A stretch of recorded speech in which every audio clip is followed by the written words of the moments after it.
Ադրբեջանի պաշտպանության նախարար Զաքիր Հասանովը խորհրդակցություն է անցկացրել, հանձնարարելով օպերատիվ արձագանքել հայկական կողմից ցանկացած սադրանքի։ Վերջին օրերին ադրբեջանական կողմը պարբերաբար մեղադրում է Հայաստանին հրադադարը խախտելու համար։ Այսօր էլ ըստ տեղական լրատվամիջոցների Հասանովը քննարկել է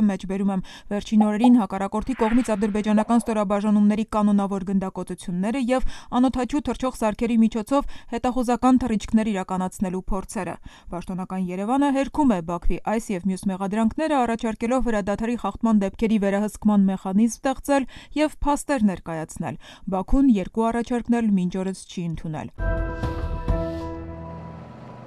Ուկրաինայում առնվազն 19 մարդ է զոհվել, որոնց թվում 9 երեխա Կրիվոյ Ռոգ արդյունաբերական քաղաքի բնակելի թաղամասում ռուսական հրթիռակոծության հետևանքով։ Վնասվել են մոտ 2 տասնյակ բարձրահարկ շենքեր, ավելի քան 30 ավտոմեքենա, դպրոցներ և ռեստորաններ։ Նախագահ Զելենսկիի հայրենի քաղաքի հրթիռակոծումը դարձել է այս տարի խաղաղ բնակիչների վրա ամենամահաբեր հարձակումներից մեկը, հայտարարել է Դնեպրոպետրովսկի շրջանի նահանգապետը։ Ներքին գործերի նախարարի փոխանցմամբ ավելի քան 50 մարդ վիրավորվել է։ Թիվը կարող է աճել, քանի որ փրկարարական աշխատանքները շարունակվում են։ Ռուսաստանի պաշտպանության նախարարությունը հայտարարել է, թե հարձակման թիրախը քաղաքում ռազմական պաշտոնյաների հանդիպումն է եղել, պնդելով, թե հարվածը բարձր ճշգրտության էր։ Ազատության սիստեմա հետաքննական նախագիծը սակայն պարզել է, որ հրթիռակոծվել է մի ռեստորան, որտեղ այդ պահին համաժողով է անցկացվել։ Այցելուներից մեկն էլ ծննդյան օրն է նշել։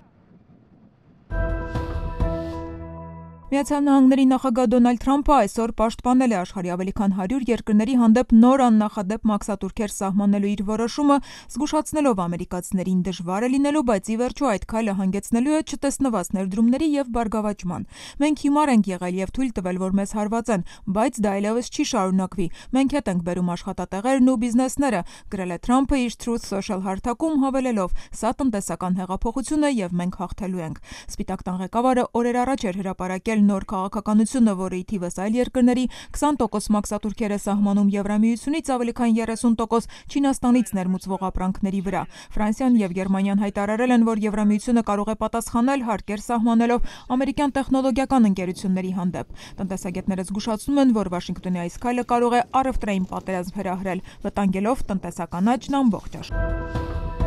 Չինաստանը հայտարարել է, թե ի պատասխան 34% մաքսատուրք է սահմանում ամերիկյան ապրանքների համար, ինչպես նաև սահմանափակում որոշ հազվագյուտ հանածոների արտահանումն այդ երկիր։ Պեկինը նաև սահմանափակումներ է մտցրել մոտ 30 ամերիկյան կազմակերպությունների նկատմամբ, հիմնականում պաշտպանության հետ կապված ոլորտներում, ինչպես նաև դիմում ներկայացրել առևտրի համաշխարհային կազմակերպություն, պահանջելով վերացնել ամերիկյան մաքսատուրքերը, քանի որ դրանք լրջորեն խախտում են կազմակերպության կանոնները։ Մյանմարում երկրաշարժի զոհերի թիվը անցել է 3300-ից, ևս 4850 մարդ վիրավոր է, 220-ը անհետ կորած, հաղորդում է Reuters-ը։ Ապրիլի 1-ից երկրում մեկ շաբաթյա սուգ է հայտարարվել։ ՄԱԿ-ի մարդու իրավունքների գերագույն հանձնակատարի գրասենյակի հաղորդմամբ երկրում իշխող ռազմական խունտան սահմանափակում է օգնության մատակարարումները տուժած տարածքներ, որտեղ մարդիկ չեն աջակցում իշխանությանը։ 7.7 մագնիտոդով երկրաշարժը տեղի էր ունեցել մարտի 28-ին։ Էպիկենտրոնը Մյանմարի մեծությամբ երկրորդ քաղաքն էր Մանդալայը, որտեղ ավելի քան 1 միլիոն մարդ է ապրում։